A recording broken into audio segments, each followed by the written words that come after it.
नमस्कार, good afternoon to आप सभी प्यारे दर्शकों का स्वागत है।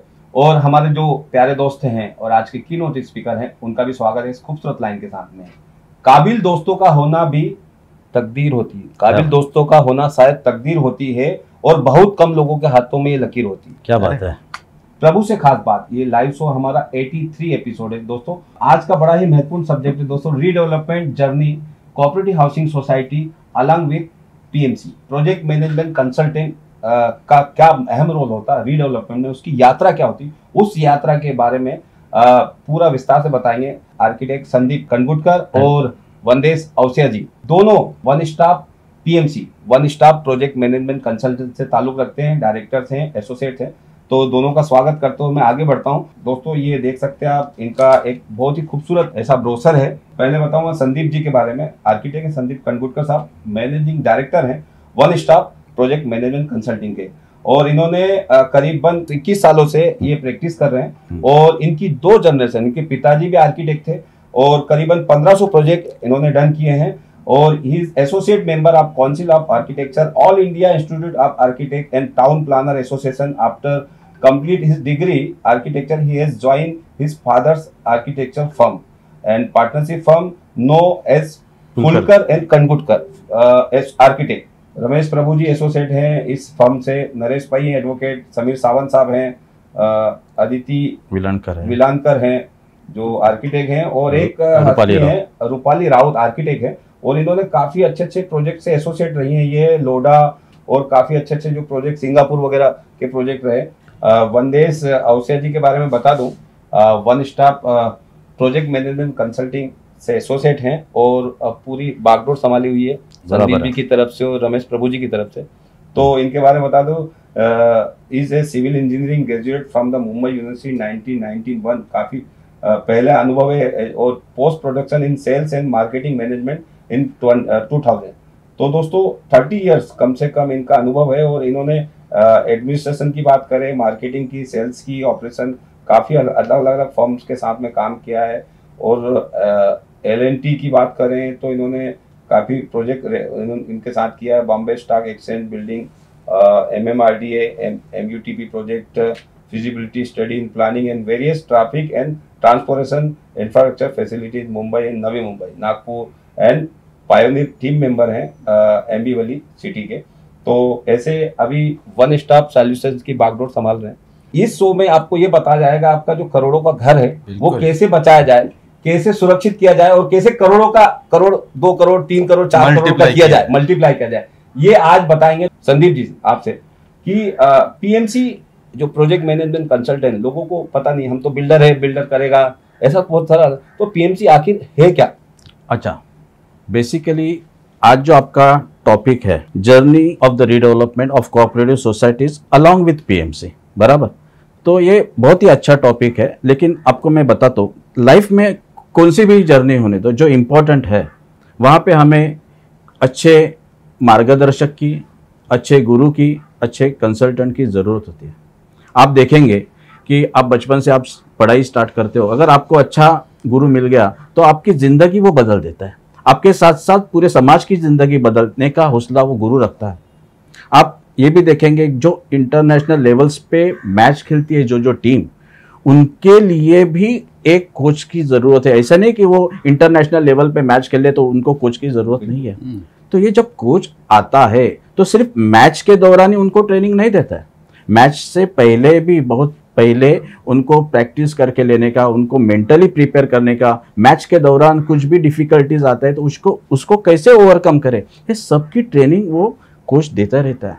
और मज़े की बात यह है कि जब एक्चुअल मैच चालू होता है तो उसमें भी मैच के अनुसार, मैच में उनके फील्डिंग्स में या उनके जो भी रणनीति है उसमें कैसे बदलाव करे, इसकी भी सहायता वो कोच करते रहते हैं। सिमिलरली ये रीडेवलपमेंट की भी जर्नी है, बहुत इम्पोर्टेंट जर्नी है। हम इसमें ज़रा भी कुछ गलती हो गई और अपना जो इतने साल से जिस मकान में रह रहे और अपने हाथ से चला जाएगा तो लाइफ बहुत अलग मोड पे चला जाता है।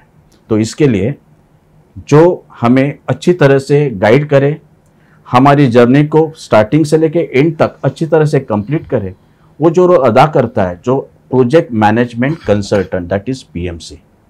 This is the simple definition of a PMC. तो वंदे जी, जी। इसमें किस तरह के जो एक्सपर्ट का समावेश होता है और सोसाइटी की रीडेवलपमेंट की जो यात्रा है वो शुरू से अंत तक पीएमसी का क्या और कहाँ कहाँ रोल होता है? बिल्कुल, सबसे पहली बात तो सुनील जी बहुत धन्यवाद कि आपने हमें इस शो पे बुलाया है। आपका ये शो बहुत पॉपुलर हो चला है धीरे धीरे से। जिस तरह से आप इसको सूत्रधार आप इसमें बन रहे हैं और जानकारी जो सब लोगों को देने की आप जो प्रयास कर रहे हैं वो काबिल तारीफ़ है। तो सही। आपका मतलब आपका धन्यवाद और आपकी धन्यवाद। हम भी तारीफ़ करते हैं, बहुत बढ़िया। संदीप जी ने जैसे कहा कि एक प्रोजेक्ट मैनेजमेंट कंसल्टेंट क्या होता है, बहुत अच्छी तरह से उन्होंने ये विस्तृत रूप से समझाया। एक इक्वल पैरामीटर जो उन्होंने दिया कि आज के दिन में सब लोगों को समझने के लिए आसान बनता है कि कोई खेल में किस तरह से होता है। लेकिन जैसे खेल में अगर हम एग्जाम्पल ले लें कि भाई जैसे क्रिकेट का खेल है, क्योंकि सबसे प्रचलित खेल क्रिकेट है हमारे देश में, और भी हो रहे हैं, लेकिन खेल का एग्जाम्पल लेते हैं तो उसमें एक हेड कोच होता है ना? बराबर। उसी तरह से प्रोजेक्ट मैनेजमेंट कंसल्टेंट जो ऑर्गेनाइजेशन होता है उसमें जो और लोग होते हैं उसमें हेड कोच होता है एक आर्किटेक्ट। आप मान के चलिए आर्किटेक्चर जो फील्ड है वो प्रथम रूप से सर्वोपरि है as a project management consultant, क्योंकि समझना आवश्यक है उसमें कि वो आर्किटेक्ट सबसे पहला कदम होता है प्रोजेक्ट मैनेजमेंट कंसल्टेंसी का, जिसमें किसी सोसाइटी ने रीडेवलपमेंट के बारे में सोचा है कि हाँ भाई हमें करना है, जिस भी कारण से whatever reasons that they have taken to start the project management to start the redevelopment procedure, the first thing that they come to know is whether it is feasible to do the project. इसको feasibility study report कहा जाता है, right. तो ये feasibility report study बहुत सारे parameters के ऊपर डिपेंडेंट होता है जो एक आर्किटेक्ट की जानकारी के बेसिस पे बनाया जाता है कि भाई आप सोसाइटी वालों को पूरे प्रकरण में क्या बेनिफिट मिलेगा। बराबर। तो सबसे पहला फीजिबिलिटी रिपोर्ट, बराबर बराबर, एकदम सही। फीजिबिलिटी रिपोर्ट के बाद में जब एक बार पता चल जाता है कि बन गया रिपोर्ट, तो जो नेक्स्ट स्टेप्स वगैरह बनते हैं उसमें बहुत सारे डिज़ाइन पैरामीटर्स का ध्यान रखना पड़ता है, तो आर्किटेक्ट वो ध्यान रख लेते हैं। उसके बाद बहुत सारे गवर्नमेंट के अप्रूवल्स होते हैं राइट फ्रॉम द बिगिनिंग, तो अप्रूवल्स का भी सिलसिला, उस पर किस तरह के अप्रूवल, क्योंकि उस पर गणित होता है, नंबर गेम होती है उसमें, और सबसे ज़्यादा बेनिफिट, ऑप्टिमम नहीं बट मैं तो बोलता हूँ मैक्सिमम बेनिफिट सोसाइटी को कैसे मिले, ये कैलकुलेशन जो है सुनील जी, ये कैलकुलेशन एक आर्किटेक्ट करता है। इसीलिए वो ये प्रोजेक्ट का, जैसे आप इस प्रोग्राम के सूत्रधार हैं, ये पूरे प्रोजेक्ट मैनेजमेंट का सूत्रधार होता है आर्किटेक्ट, आप मान के चलिए। बराबर। उसके आर्किटेक्ट जैसे बाकी नई आज के दिन में आर्किटेक्ट का कैसे क्षेत्र है कि हमेशा नए बिल्डिंग में व्यक्ति जो है, सोसाइटी के लोग जो हैं, रीडेवलपमेंट में तब जाते हैं कि कुछ नई एमिनिटीज़ हमें मिलेगी। भाई ग्राउंड +3 स्टोरी का बिल्डिंग है तो उसमें अब लिफ्ट होने की आवश्यकता, क्योंकि हमारी भी उम्र हो गई, 30-35 साल से हम यहाँ रहते हैं, तो एक ऐसी ज़रूरत पड़ गई है। तो आर्किटेक्ट ये ढूंढता रहता है कि आज के दिन में मार्केट में क्या क्या नई चीज़ें आई हैं जो हम इनको दिलवा सकते हैं। तो कहने का मतलब है जब आर्किटेक्ट हाथ पकड़ते हैं सोसाइटी का, हैंड होल्ड करते हैं, अंग्रेजी में कहा जाता है कि you hold the hand right from the beginning, और सब चीज़ें जब मुहैया हो जाती हैं, सब चीज़ें जब दिलवाई जाती हैं, बिल्डर से संपर्क करके, बिल्डर से काफ़ी जगह पे उनको जिरह करनी पड़ती है बिल्डर से कि ये भी दीजिए, ये भी दीजिए, उनको पता है कि वो मिल सकती है, तो सोसाइटी को मेंबर्स को दिलवाते हैं अंत तक। इसीलिए शुरुआत से अंत तक main character head coach architect रहते हैं। पश्चात उनको सपोर्ट करने के लिए और भी लोगों की सपोर्ट में उनकी ज़रूरत पड़ती है जो विशेष हैं। अब जैसे उन्होंने ये काम कर दिया, लेकिन उसको लीगल पैरामीटर की आवश्यकता पड़ती है, एग्रीमेंट्स बनते हैं बहुत सारे हैं, जिसमें डेवलपमेंट एग्रीमेंट हो गया, या सबका इंडिविजुअली अपना घर दे देते हैं, कोई जो सोसाइटी वाले लोग हैं अपना घर छोड़ के चले जाने वाले हैं, तो उसकी सिक्योरिटी होना भी आवश्यक है। वो कौन करेगा? तो आर्किटेक्ट को सपोर्ट करने के लिए, उनके ये मेन हेड कोच काम करने के लिए, जैसे बॉलिंग कोच होता है क्रिकेट में, है ना, चूंकि हम एक एनालॉजी ले रहे हैं तो समझाने के लिए आप लोगों को मैं इसीलिए स्पेसिफिकली मेंशन कर रहा हूँ कि एक बैटिंग कोच होता है, फील्डिंग कोच होता है, वैसे एक लॉयर होता है, वैसे ही एक फाइनेंशियल कंसल्टेंट होता है कि बहुत सारी फाइनेंशियल, क्योंकि बहुत सारी बड़ी नंबर गेम है इसमें, मॉनेटरी गेम, क्योंकि आज हम समझते हैं कि real estate is one of the biggest players in the market, बहुत सारी मॉनेटरी गेम है, तो उसमें किस तरह से थोड़ा सा भी आगे पीछे नंबर गेम हो गया उसको समझने के लिए एक फाइनेंशियल कंसल्टेंट होता है। इसके अलावा मोस्ट इम्पॉर्टेंट काम एक करता है, आर्किटेक्ट ने जो डिज़ाइन करवाया है या उन्होंने किया है उसको करेक्टली एग्जीक्यूट करने के लिए, बिल्डिंग को बनाने के लिए, जिसको इक्वल आप कर सकते हो फील्डिंग कोच की तरह। आज हम देख रहे हैं कि फील्डिंग कितना महत्वपूर्ण हो गया क्रिकेट में। उसी तरह से एक सिविल इंजीनियर होता है, स्ट्रक्चरल इंजीनियर होता है, जो स्ट्रक्चर को खड़े होते वक्त देखता है, मुआयना करता है, हर एक जगह सुपरवाइज करता है कि ये सही काम हो रहा है कि नहीं। देखिए, बिल्डर बहुत ही अच्छे सक्षम होते हैं ये सब काम करने में, लेकिन उनको जल्दी जल्दी से काम निपटाना, क्योंकि एंड में तो प्रॉफिट करते हैं, उनको प्रॉफिट करने के लिए फटाफट काम करने में कहीं मिस ना कर जाए, उसका ध्यान रखना बहुत आवश्यक होता है। और वो आर्किटेक्ट के मार्गदर्शन पे इंजीनियर और स्ट्रक्चरल इंजीनियर जो काम करते हैं, तो इंजीनियर भी बहुत इंपॉर्टेंट रोल प्ले करता है। और ओवरऑल इस प्रोजेक्ट को एक एडमिनिस्टर करने के लिए, जैसे एक 1 पॉइंट कॉन्टैक्ट सोसाइटी के लिए भी है, 1 पॉइंट कॉन्टैक्ट बिल्डर के लिए भी है, इवन गवर्नमेंट एजेंसीज को भी अगर पीएमसी के बारे में कुछ बात करनी तो एक 1 पॉइंट कॉन्टैक्ट एडमिनिस्ट्रेशन या गुड गवर्नेंस जिसको बोलते हैं, आज के दिन में ये भी होना एक बहुत आवश्यक हो गया। तो ये पंच तत्व हैं प्रोजेक्ट मैनेजमेंट के, आर्किटेक्ट, लीगल, फाइनेंशियल, इंजीनियरिंग और एक एडमिनिस्ट्रेटिव एंड मार्केटिंग फंक्शन, जो मिल के अगर एक इन हाउस टीम बने, ये सारा मिल के प्रोजेक्ट मैनेजमेंट कंसल्टेंसी सक्सेस वाला चाहिए। ये सब लोगों को विस्तृत अपने क्षेत्र की जानकारी होना आवश्यक होता है। बहुत मतलब एक्सपीरियंस्ड पीपल होते हैं ये लोग। और एक्सपीरियंस में एक छोटा सा आपको एक प्रोवर्ब देना चाहता हूँ, Sandeep ji, with your permission. Yes, sure. Our experiences are rather composed of illusions lost than wisdom acquired. जिसका मतलब है एक्सपीरियंस कब हम बोलते हैं कि कुछ चीज में हमारा थोड़ा सा गड़बड़ हुआ है तो हम उसको एक्सपीरियंस मान के क्यों हुआ गड़बड़ उसको बढ़ा के चलते। तो ऐसे व्यक्ति जिन्होंने अपने क्षेत्र में उतार चढ़ाव देखे हैं और आज सालों से जो बने हैं, एक सिचुएशन पे आए हैं, इतने सारे प्रोजेक्ट कर चुके हैं, इतनी सारी एग्जीक्यूशंस कर चुके हैं, इतना सारा मैनेजमेंट कर चुके हैं, इनको हम जब एक ग्रुप में इकट्ठा करते हैं तो ये एक सक्षम प्रोजेक्ट मैनेजमेंट कंसल्टेंसी बनती है। और इनके सबके चलते हुए इनके जो बीच में जो समन्वय बनता है, उससे हमेशा प्रोजेक्ट अच्छे तरह से होने की संभावना बनती है ना सर? नहीं, मैं थोड़ा सा इनका जो संक्षिप्त मैं कहता हूँ कि जैसे कि ये बिल्डिंग कंस्ट्रक्शन इंडस्ट्री सिर्फ 1 डायमेंशनल इंडस्ट्री नहीं है, इसमें बहुत से लेयर्स है और हर एक लेयर अपनी अपनी जगह पे उसका एक स्थान है और सब लेयर्स को बन के पूरी बिल्डिंग बनती है। तो वैसे ही बिल्डिंग का जो आपका जो कंसल्टेंट रहेगा उसमें भी अलग अलग लेयर्स रहेंगे। तो जो इन्होंने लेयर्स का जो अलग अलग बताया, एकदम परफेक्टली बताया। तो ये सब लेयर मिलके एक प्रोजेक्ट मैनेजमेंट कंसल्टेंसी टीम होती है और वो अच्छी तरह से सोसाइटी को कंसल्टेशन दे सकती है। जी बिल्कुल। रीडेवलपमेंट एक यात्रा है हाउसिंग सोसाइटी की सभी तमाम मेंबर की। उसमें जैसे इन्होंने वंदित जी ने कहा शुरू से अंत तक पीएमसी का बड़ा अहम रोल है, बराबर। लेकिन इससे शुरू से अंत तक वो जो गाइडलाइंस है, क्या क्या महत्वपूर्ण गाइडलाइंस है, वो कैसे आप बताएंगे लोगों को, हमारे एक आम आदमी को, हाउसिंग सोसाइटी के लोगों को समझना, तो वो कैसे, क्योंकि बहुत सारे लोग टेक्निकल चीजों में जाना नहीं चाहते, तो कम से कम लोगों को पता चले ये चीज का क्या महत्व है। बराबर है। मीन्स हम लोग कहते हैं कि ये एक जर्नी है शुरू से एंड तक, लेकिन आपको ये जानना है कि ये जर्नी में क्या क्या स्टेप्स है, बराबर। तो सबसे पहला स्टेप है कि अगर सोसाइटी डिसाइड कर लेती है कि हमें रीडेवलपमेंट करना है, तो सबसे इम्पोर्टेंट फर्स्ट स्टेप है कि उन्होंने एक अच्छा प्रोजेक्ट मैनेजमेंट कंसल्टेंट को अपॉइंट करना चाहिए, ताकि इसमें जैसे अभी हम लोगों ने डिस्कस करें कि it is not a single layer redevelopment, उसमें बहुत से लेयर्स है।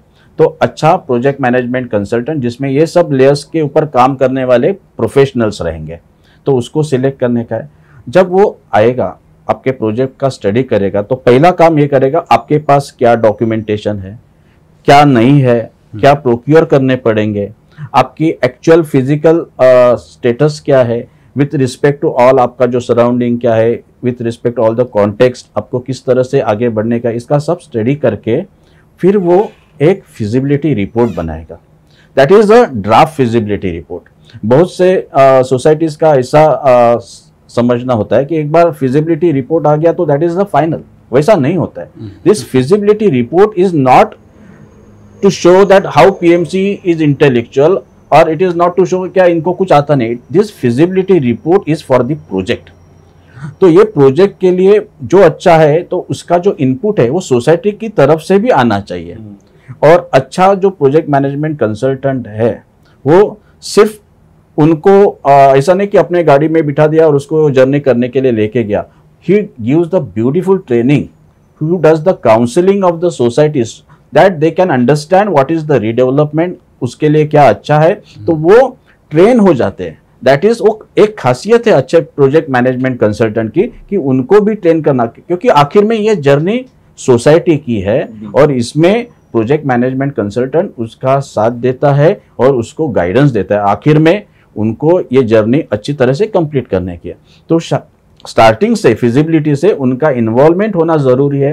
तो जो फिजिबिलिटी ड्राफ्ट फिजिबिलिटी आती है उसके ऊपर डिस्कशंस होता है, बहुत से डिस्कशन होने के बाद वो फिजिबिलिटी फाइनल हो जाती है। तो जो फिजिबिलिटी फाइनल होती है उसके हिसाब से आगे का जो लाइन ऑफ एक्शन है, जैसे अगर फिजिबिलिटी में अलग अलग टाइप्स के रीडेवलपमेंट है, एक सेल्फ रीडेवलपमेंट है, एक रीडेवलपमेंट बाय द डेवलपर है, एक डेवलपमेंट मैनेजर है, अलग अलग है।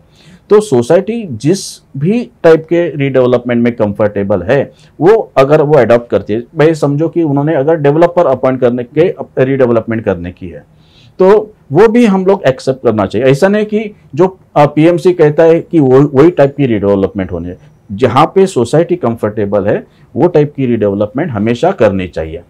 फिर एक बार डिसाइड किया कि हमें डेवलपर सिलेक्ट करना है कहे, तो जो हमारी फिजिबिलिटी बन गई तो वो हिसाब से हम लोग एक डॉक्यूमेंटेशन बनाना चालू करना चाहिए कि हमारी क्या क्या कंडीशंस है, हमें क्या चाहिए। So that is called as a tender document.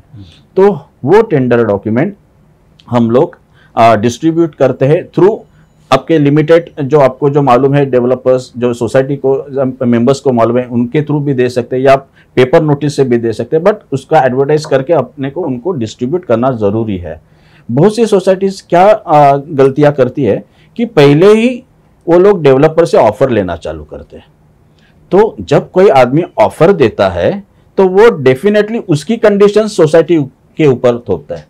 हम जो रीडेवलपमेंट कर रहे हैं basically for our benefit, not for the benefit of the developer. तो उसमें अपनी जो मेन कंडीशंस है वो आती है या नहीं आती वो देखना बहुत जरूरी है। इसके लिए पहले फिजिबिलिटी निकाल के अपनी कंडीशंस वो टेंडर डॉक्यूमेंट में डालो और उसके हिसाब से आप डेवलपर से ऑफर ले लो, तो that will be the best solution.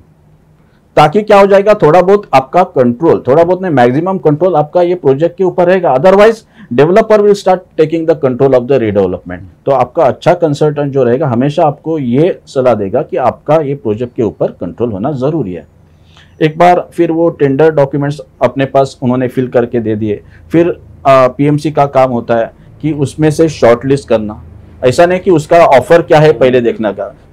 हमेशा मैं यही सबको राय देता हूं कि आप ऑफर्स के ऊपर मत जाओ, पहले वो डेवलपर्स की क्रेडेंशियलिटी देखो कि पहले ये 2-3 डेवलपर्स को सिलेक्ट करो कि उनकी क्रेडेंशियलिटी है, फाइनेंशियली है, बाद में उसका जो काम, जैसे एक आदमी का एक नेचर होता है वैसे डेवलपर का भी एक नेचर रहता है। कोई चीटर टाइप के रहते हैं, कोई अच्छे टाइप के रहते हैं। तो उनकी क्रेडेंशियलिटी सिलेक्ट करके उनको शॉर्टलिस्ट करो, फिर वो सब के सामने उसका एक कंपैरेटिव चार्ट बना के रखो।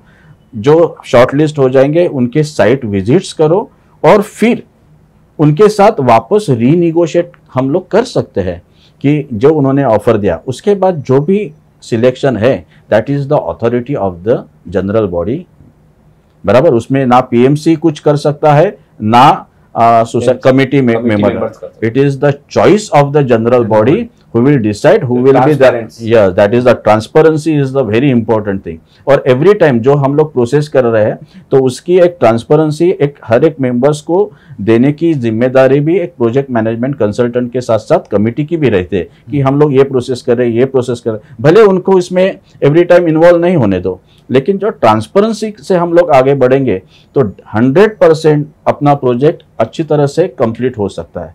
तो once we have shortlisted the developer, एक डेवलपर सिलेक्ट करने का पोजीशन आता है, तो as per the guidelines of the government 79A कहते हैं, जो बहुत पहले क्या होता था कि रीडेवलपमेंट चालू हो गया लेकिन ट्रांसपेरेंसी नहीं थी, कोई भी किसी को भी बुला लेता था, तो गवर्नमेंट ने एक पॉलिसी फॉर्म की, दैट इज 79A जनवरी 2009 में। उसके बाद में रिसेंटली 2019 में उसको अमेंड भी किया। तो that gives us the guidelines. कोई लोग बोलते हैं ये तो गाइडलाइंस है, लेकिन एक्चुअली उसका लीगली क्या इम्प्लीमेंटेशन है। भले उसका लीगली उसका इम्प्लीमेंटेशन सही है गलत है वो बात की बात है, लेकिन वो गाइडलाइन से हम लोग चलेंगे तो डेफिनेटली अच्छी तरह की ट्रांसपेरेंसी हम लोग इसमें ला सकते हैं। तो अच्छे पीएमसी का ये भी काम है कि हम लोग 79A की जो प्रोसीजर है अच्छी तरह से निभाए। फिर डेवलपर सिलेक्ट करने के टाइम पे वो रजिस्ट्रार ऑफिस से उसका रिप्रेजेंटेटिव आता है, उसके सामने वीडियो शूटिंग के सामने डेवलपर सिलेक्ट होता है। डेवलपर सिलेक्ट होने के बाद अभी जो डेवलपमेंट एग्रीमेंट बनेगा ये बहुत अहम हिस्सा है रीडेवलपमेंट का, क्योंकि इसमें हम अपने राइट्स जो है एक पार्टी को ट्रांसफ़र करते हैं, एक कॉन्ट्रैक्ट करते हैं। तो ये कॉन्ट्रैक्ट भी बहुत अच्छी तरह से करने के लिए जो लीगल टीम रहती है उसको बहुत ध्यान देना पड़ेगा। मेरे ख्याल से वंदेश जी आप ये बाद में इसमें डीप में डिस्कशन डेवलपमेंट एग्रीमेंट का। डीए यानी कि डेवलपमेंट एग्रीमेंट बड़ा ही मायने रखता है रीडेवलपमेंट की पूरी जर्नी में, क्योंकि वो रिटर्न डॉक्यूमेंट्स होता है। वो आप में उसमें क्या लिखा, क्या क्या उसमें क्लॉज है, लीगल पूरे समावेश कैसा किया गया है, उस पर आपको जानकारी और आपके जो पीएमसी वो तो जरूर देंगे। लेकिन मैं वंदेश जी से चाहूँगा, वंदेश जी एज ए सिविल इंजीनियर है, बाकी मैं लास्ट में उनका जब नंबर और मेल आईडी शेयर करेंगे तो पूरा उनके बारे में डिटेल बताएंगे। लेकिन अभी मैं चाहूंगा कि डीए का जो महत्व है और उसमें जो क्लॉज है उसका ड्राफ्टिंग कितना महत्वपूर्ण है सभी लोगों के लिए। सुनील जी, आपने अंग्रेजी में इसको कहा जाता है you hit the nail on the head. सही।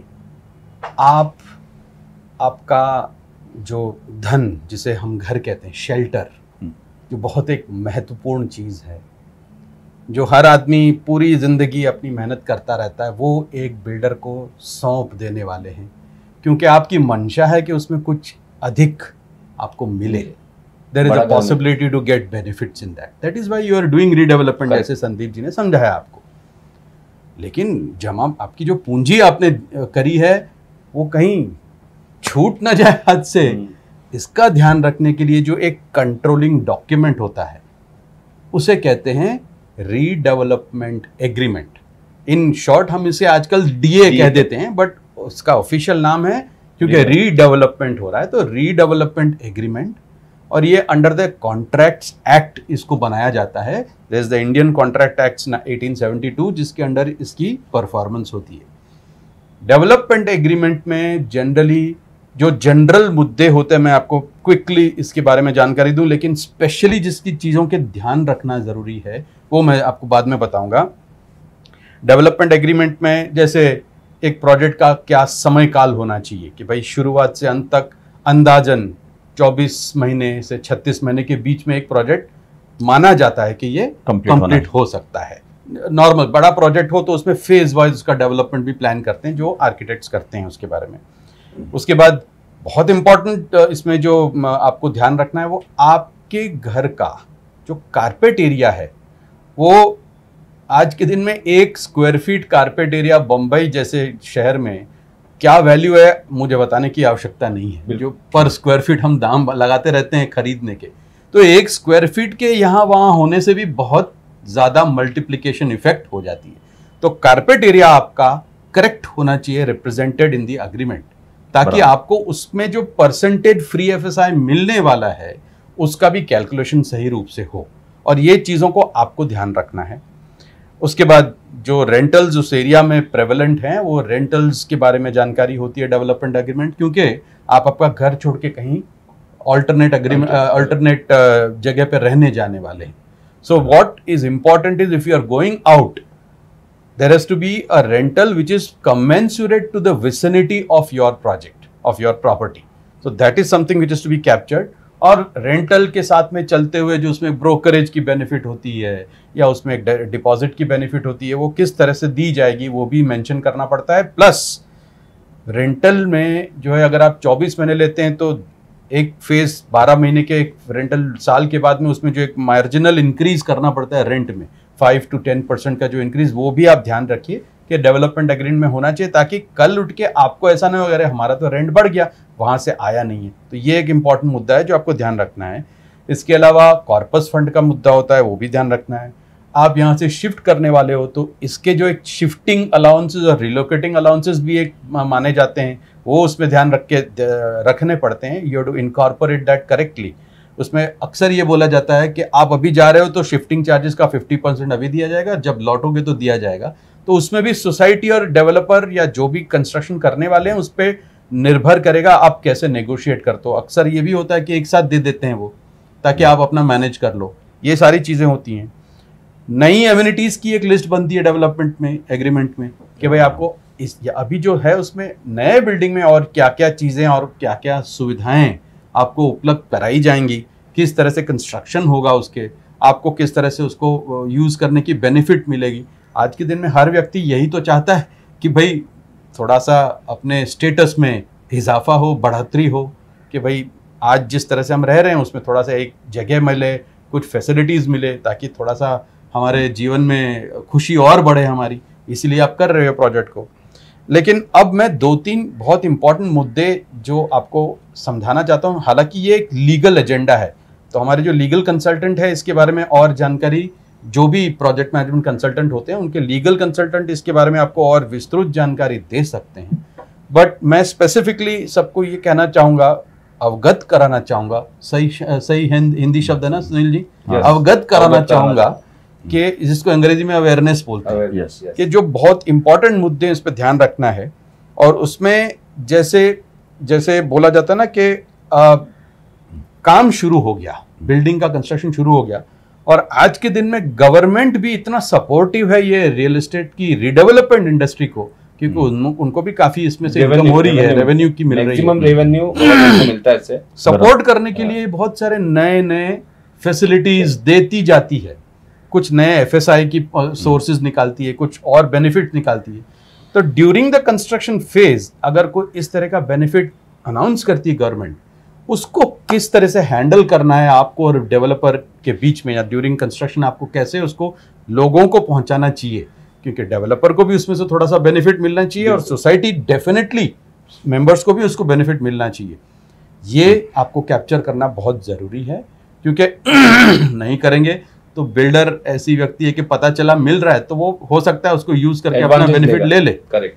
हालांकि सब ऐसा नहीं करते हैं। अभी आज के बिल्डर्स बहुत ट्रांसपेरेंट हो भी जाने वाले हैं, शुरू हो गए हैं करने के लिए, क्योंकि सब अवेयर होते हैं। और इसमें PMC बहुत एक इंपॉर्टेंट रोल प्ले करता है। ये एक बहुत इंपॉर्टेंट मुद्दा है।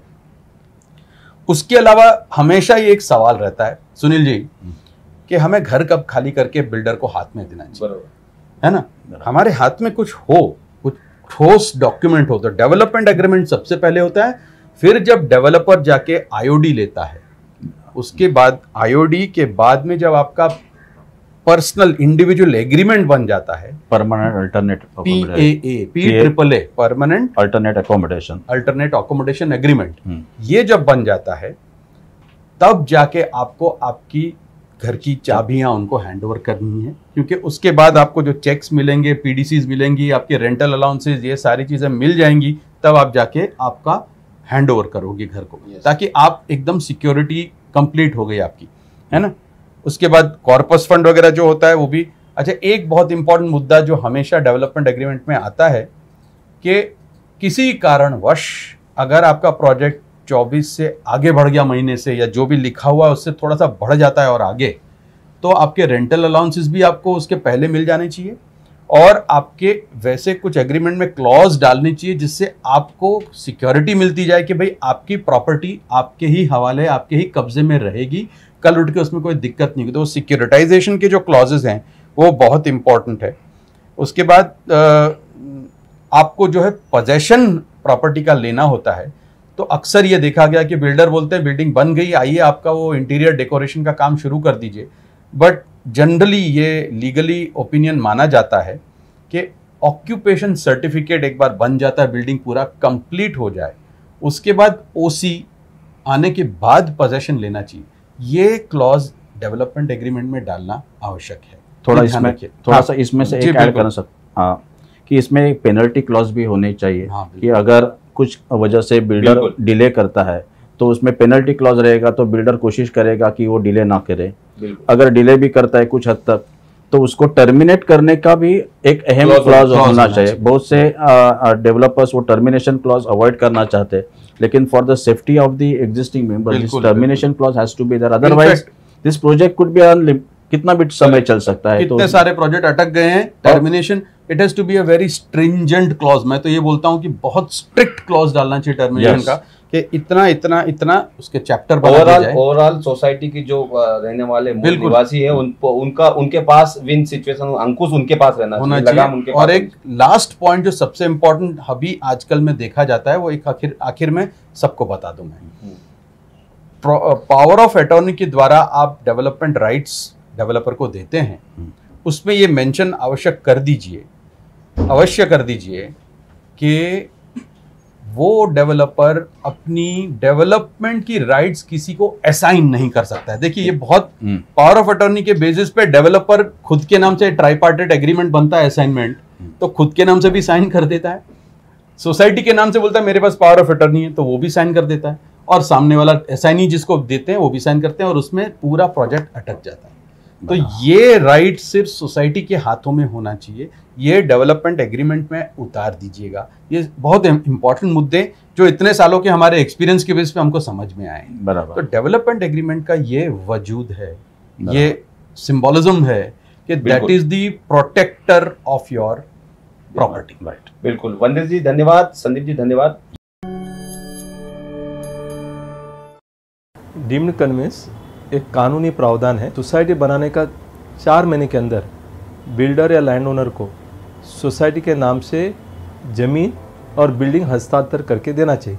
यदि वो नहीं करके देते हैं, आप डिस्ट्रिक्ट डिप्टी मजिस्ट्रेट के पास जाके अपना कन्वेंस ले सकते हैं। इस प्रोसेस को डीम्ड कन्वेंस बताया जाता है। प्रभु एसोसिएट की तरफ से अभी तक 200 या 250 के ऊपर कन्वेंस गए 10 साल में कर चुके हैं। Shashi Acharya, head of the department for conveyance. Deem conveyance का 4 स्टेजेस होता है। पहला स्टेज है डीडीआर के, हम लोग एप्लीकेशन फाइल करता है और 6 महीने में ऑर्डर मिलता है। एडजुडिकेशन, कलेक्टर सब एग्रीमेंट एडजुडिकेट करके देखता है वेदर प्रॉपर स्टैम्प ड्यूटी और रजिस्ट्रेशन किया है कि नहीं। सब रजिस्टर और रेफरेंसेस जो कन्वेंस डीड रजिस्टर करके देते हैं। And last stage is name change in property card, city survey department. First stage में 6 महीना लगता है डीडीआर के यहाँ। सेकेंड स्टेज में 3 महीना लगता है एडजुडिकेशन। तीसरा स्टेप सब रजिस्टर और एश्योरेंसेस, इसमें 3 महीना लगता है। And the last stage name change in property card भी 3 महीना लगता है। कुल मिला के सब 1.5 साल में हो जाता है। अगर आपका कुछ क्वेरीज हो तो मेरा मोबाइल नंबर है 9821234770।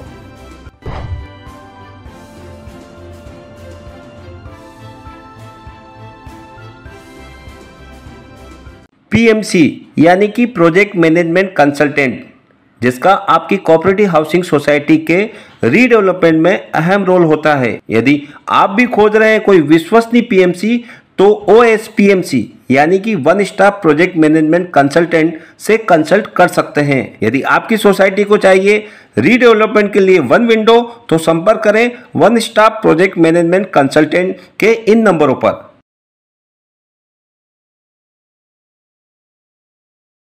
आप क्या कहना चाहेंगे? आप अपने नंबर शेयर करें, मेल आईडी शेयर करें। बिल्कुल। तो आप इस पे हमें संपर्क कर सकते हैं। आप ईमेल चाहे कर लीजिए, उस पर फ़ोन कर लीजिए, हम अवेलेबल होंगे आपके साथ में। और आपके जो महत्वपूर्ण मुद्दे हैं जिसके बेसिस पे आप रीडेवलपमेंट प्रपोज कर रहे हैं अपने लिए, उस पर चर्चा कर सकते हैं। और आने की आवश्यकता पड़ी तो हम आपके पास भी आ जाएंगे। बिल्कुल। आप हमारे पास यहाँ हमारी ऑफिस में आ सकते हैं, हमारे साथ इनिशियल डिस्कशन आपकी कमेटी कर सकती है। और मैंने जैसे देखा इसमें कि चैट में भी बहुत सारे सवाल, तो ये मुद्दा एकदम बर्निंग मुद्दा है। बर्निंग। और अगर आप फिर से माने हमने जहां से शुरू किया, हमारे आज के टाइटल को देखें, redevelopment journey of a cooperative housing society along with PMC, तो इस वीडियो को लाइक करें, शेयर करें और सब्सक्राइब करें महासेवा न्यूज को दोस्तों, ताकि ज्यादा से ज्यादा लोगों का भला हो। इस नॉलेज का जो प्लेटफॉर्म है शेयरिंग का, उसमें आप पार्टिसिपेट कर सकते हैं। मेरे डायरेक्ट ब्रॉडकास्ट ग्रुप से ऐड हो सकते हैं। मेरा नंबर है 9920378133। आपके होस्ट और दोस्त का ये नंबर है, तो आप इस पे मैसेज करें व्हाट्सएप पर, अपना सिटी का नाम लेकर, अपना नाम लिखे, आप रिक्वेस्ट करें मेरे ब्रॉडकास्ट ग्रुप के लिए, तो आप ऐड हो जाएंगे यहाँ पे। संदीप जी का नंबर है 9769234345, 9769234345, और मेरा नंबर है 9657258599, 9657258599। Thank you very much. नमस्ते। Thank you very much. Sandeep ji, Vande ji, Thank you very much.